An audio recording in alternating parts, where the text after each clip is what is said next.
Mesdames, Mesdemoiselles et Messieurs, bonjour et bienvenue dans ce nouveau bulletin d'information. Au titre de l'actualité aujourd'hui,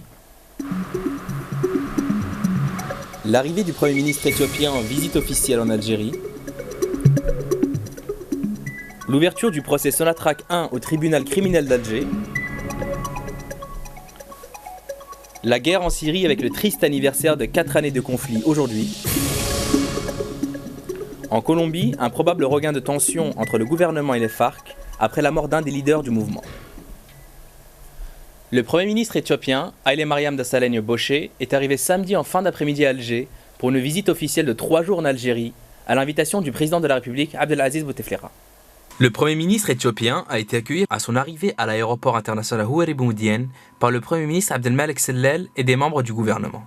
Les entretiens qui se sont déroulés entre le président de la République et le Premier ministre éthiopien et les travaux qui ont eu lieu entre les deux délégations permettront d'approfondir et d'élargir les relations de fraternité et de coopération qui existent entre l'Algérie et l'Éthiopie, liées par une déclaration de partenariat stratégique signée en juin 2013 à Alger, et d'encourager aussi des échanges et des partenariats économiques mutuellement bénéfiques, avait indiqué un communiqué de la présidence de la République. Par ailleurs, la concertation politique au sommet entre les deux dirigeants permettra de raffermir la concordance de vues entre les deux pays sur des questions internationales et régionales d'intérêt commun, notamment celles liées à la paix, à la sécurité et au développement en Afrique, avait ajouté la même source.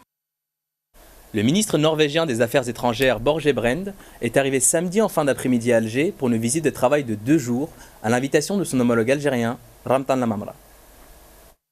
Borge Brende a été accueilli à son arrivée à l'aéroport international Houari Boumediene par le ministre des Affaires étrangères Ramtan Lamamra. Dans une déclaration à la presse, M. Brende a qualifié les relations algéro-norvégiennes d'excellentes, soulignant que l'Algérie était un partenaire important de son pays. Par ailleurs, le chef de la diplomatie norvégienne a exprimé le soutien de son pays aux efforts de l'Algérie pour le règlement des crises en Libye et au Mali. La visite du ministre des Affaires étrangères norvégien intervient à un moment où les relations d'ensemble connaissent un dynamisme qui vient conforter les relations d'amitié qui existent entre les deux pays, avait indiqué un communiqué du ministère des Affaires étrangères. Elle traduit également la volonté des deux pays d'approfondir davantage le dialogue politique, de consolider et de promouvoir les relations économiques et de partenariat. Durant cette visite, les deux ministres procéderont à l'évaluation de la coopération bilatérale et passeront en revue les questions de l'actualité régionale et internationale, avait précisé la même source. Justice. Aujourd'hui s'ouvre le procès Sonatrach 1 au tribunal criminel d'Alger. Parmi les accusés, 19 personnes dont des responsables du groupe Sonatrach et des sociétés étrangères qui répondront à des faits liés à la corruption. L'ex-président directeur général de Sonatrach, Mohamed Meziane, et ses 2 enfants, 10 cadres dirigeants parmi lesquels 4 vice-présidents du groupe, 2 sociétés publiques ainsi que 4 privées, seront au box des accusés. Pour rappel, les chefs d'accusation retenus contre les inculpés sont l'association de malfaiteurs, la passation de marchés contraires à la loi pour accorder des privilèges injustifiés à des tiers, blanchiment d'argent et corruption, augmentation de prix dans des contrats avec une entreprise publique et détournement de deniers publics. C'est avec ces chefs d'inculpation que débute le procès Sonatrach 1, le plus grand des scandales que la société ait connu depuis sa création en décembre 1963. Par la suite, plusieurs enquêtes visant des responsables de l'entreprise gazière et pétrolière, des intermédiaires étrangers ou des dirigeants de multinationales seront ouvertes à Alger, Genève, Paris, Milan ou Montréal. En plus de ternir l'image et la crédibilité de la firme algérienne, ces scandales feront des dommages collatéraux. Sur le plan des télécommunications, Algérie Télécom réalisera 279 sites multiservices Access Mode dans la wilaya d'Alger en 2015 et mettra à la disposition de ses clients 200 000 nouveaux accès à la téléphonie et à l'Internet haut débit, annonce le directeur de la wilaya de la Poste et des technologies de l'information et de la communication, Abdelkader Bouchiri. 257 sites multiservices Access Node étaient en exploitation dans la wilaya d'Alger au 31 décembre 2014. Et le plan d'action 2015 de la direction des postes et des technologies de l'information et de la communication prévoit l'installation et la mise en service de 279 nouveaux sites dans 49 communes, a précisé M. Bouchiri. Ces équipements offriraient près de 200 000 nouveaux accès à la téléphonie fixe et à Internet par voie filaire, souligne M. Bouchiri. Le système multiservice Access Node est une nouvelle technologie qui permet d'offrir aux abonnés plusieurs services à la fois, téléphone, internet, voix, vidéo, avec un meilleur rapport qualité-prix, une plus grande proximité et un moindre coût. Aujourd'hui est le triste anniversaire de 4 années de guerre en Syrie. Le 15 mars 2011 débutent les manifestations contre Bachar el-Assad. 4 ans après, le gouvernement est toujours là, le pays plongé dans la guerre et dans le chaos. Plus de 200 000 morts, près de 4 millions de réfugiés, 2 millions d'enfants privés d'aide. Un bilan grave que la presse dresse aujourd'hui. Population décimée, quartiers détruits, réfugiés qui affluent et tensions internationales, le pays dans l'impasse depuis le début du conflit.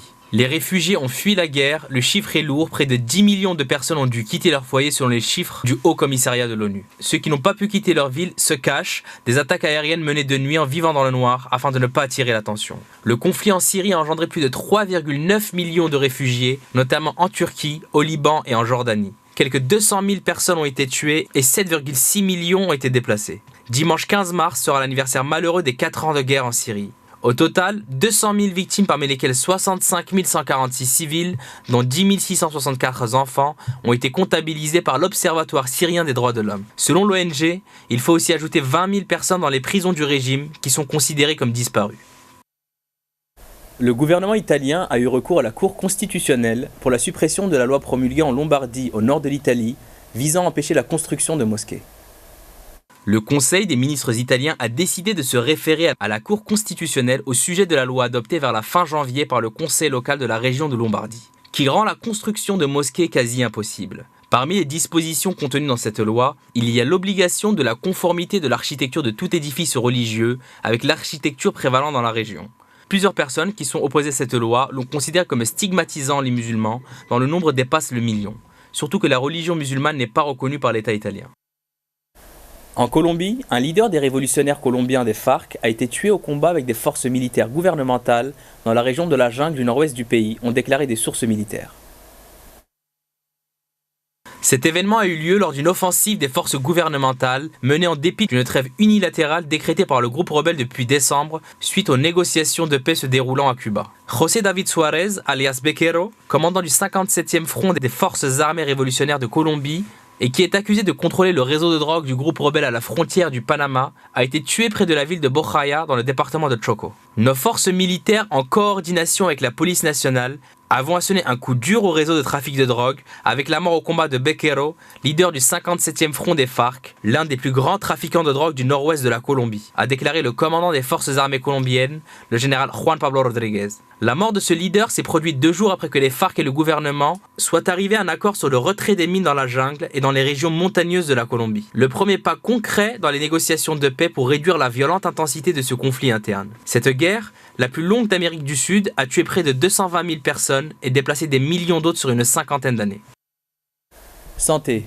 Une équipe de chercheurs franco-belges a réussi à réparer le cortex cérébral d'une souris en lui greffant des neurones dérivés de cellules souches embryonnaires.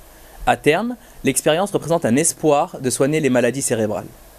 Cette expérience, conduite par le professeur Afsna Hegayar, chercheuse à l'université de Poitiers en collaboration avec l'Institut de recherche interdisciplinaire en biologie humaine et moléculaire de Bruxelles, et publiée dans la revue scientifique Neuron, a permis à des souris dont le cortex était endommagé au niveau de la zone responsable de la vue de recouvrir la vision après une greffe des cellules des neurones visuels obtenues en cultivant in vitro des cellules souches embryonnaires.